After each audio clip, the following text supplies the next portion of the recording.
Hello, lovely people. I wanted to give you a little video today. And one of the things that you will first see when you get the book is that there's a list of testimonials from therapists and coaches who have used the ideas within the book. And one of them comes from, excuse me, one of them comes from a member of our coaching academy called Kevin Owen. And I'm going to focus in on the thing that he has found useful, because what he writes here is that one of the things he's learned from the ideas in the book is the importance of the autonomic nervous system and the importance of the autonomic nervous system response. And in a sense, when I think of how to remove trauma response, a big part of it is about that.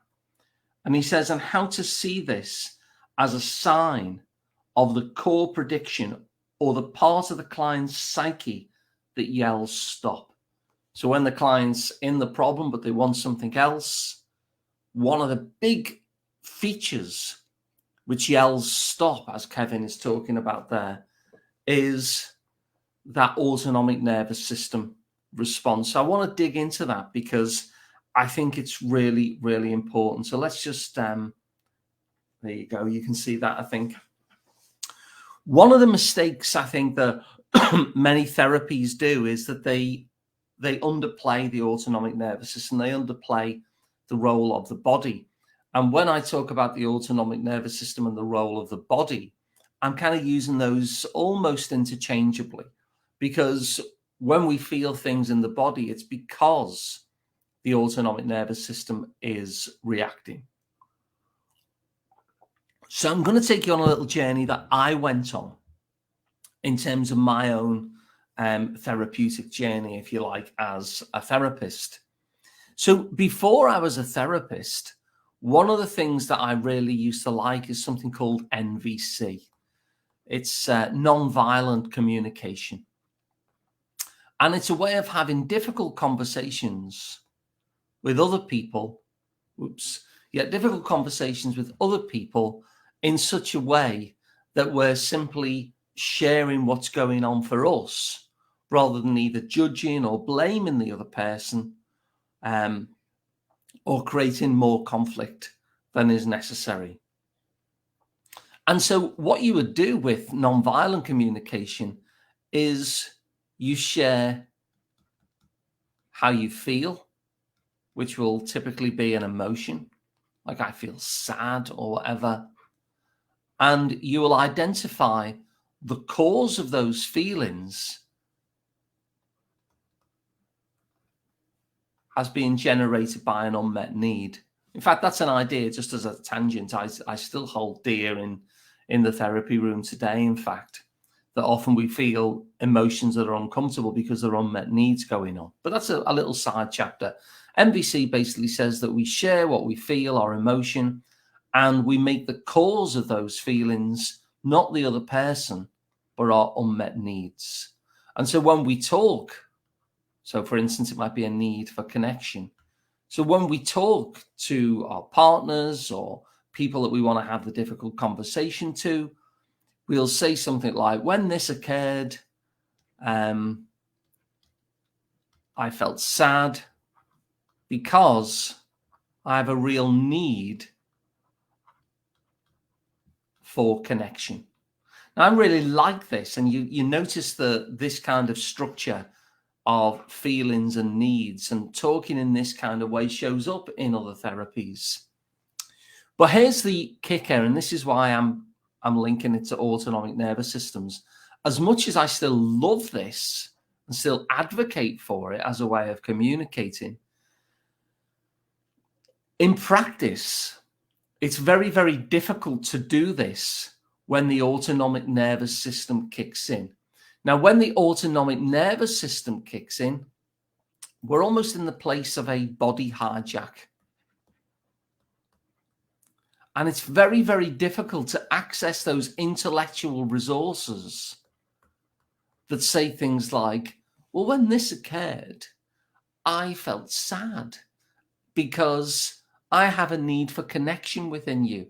Now, that's trying to access a thinking part of the brain that is much less accessible when we have an autonomic nervous system spike. When we have an autonomic nervous system spike, it's a body hijack. And the key word here is autonomic. Autonomic is just a fancy word that means involuntary. So we're not fully in control of this response. Our body is resourcing us with these very threatened feelings, these feelings of panic, or maybe even a feeling of shutdown, in order to deal with how threatening this feels.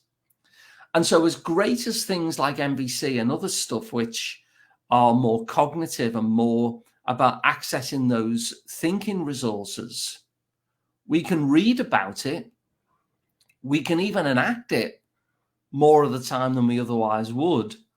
But what I noticed in myself and with other people is that when this bodily hijack kicks in, when the autonomic nervous system kicks in, it's very, very difficult to access some of those wonderful strategies. And it's only in the aftermath, when we've calmed down again, the nervous system has settled, that we can then look back and go, oh yeah, I could have said, when this happens, I feel sad because I have a real need for connection, because that is what was going on. But of course, we can't access those when there's a saber-toothed tiger entering the room. And so I noticed there, just in my own experience with myself and my experience of working with other people, that this bodily hijack is actually very, very important, and it needs to be respected. So what that led me to do is to start finding resources about those bodily hijacks, about those nervous system responses.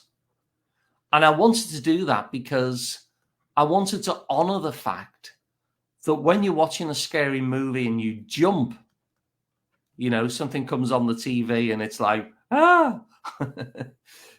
you're not jumping. Your nervous system is jumping you.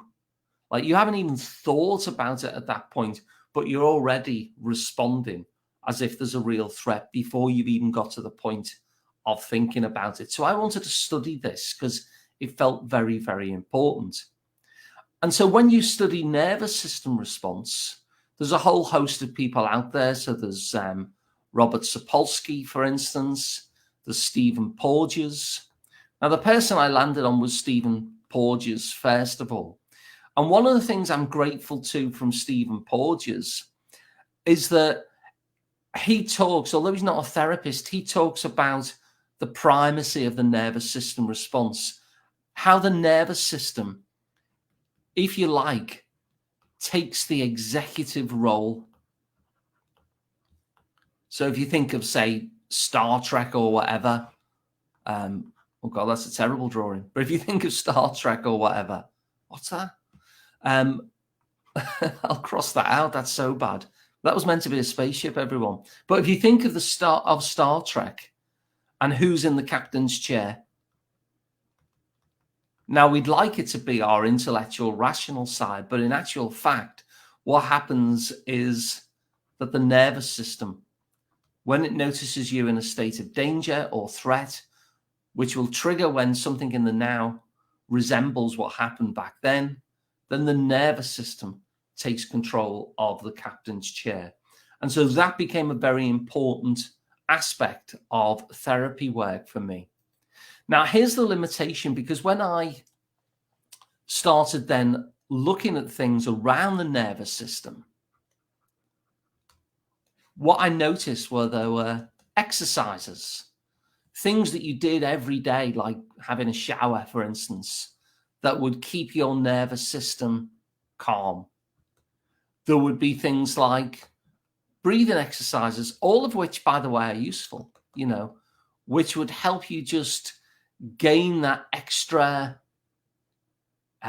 second or so of thought, that pause that people talk about when the nervous system kicks in.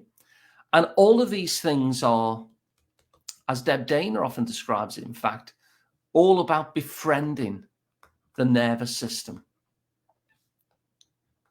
And so all of these kind of things are useful, but the downside is you have to keep doing exercises, and we've all got lives to live. And people who never received any trauma don't have to do exercises. They just get on with living their life. So I wanted to not befriend the nervous system, but bring it into the present day. Because we don't want to turn it off, but we want to bring it into the here and now. We want it to do its job based on an accurate prediction rather than a prediction that really belongs in the past that is no longer true.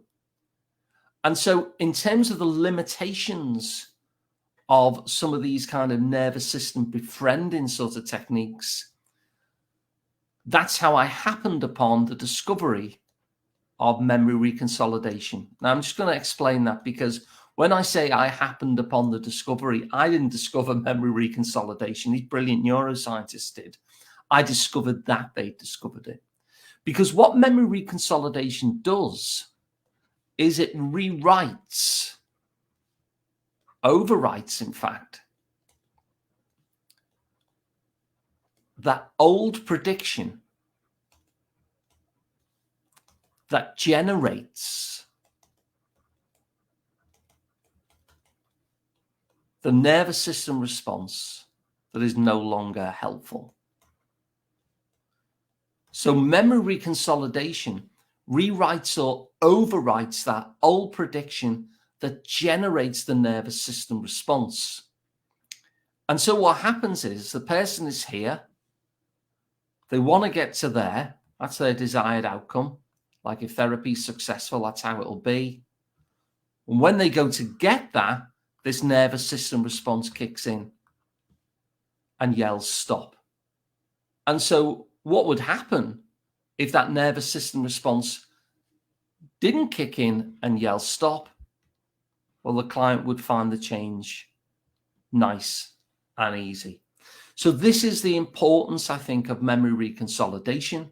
The importance of memory reconsolidation is that effectively what it does is it allows us to only go into the body hijack rather, if there is a here and now danger.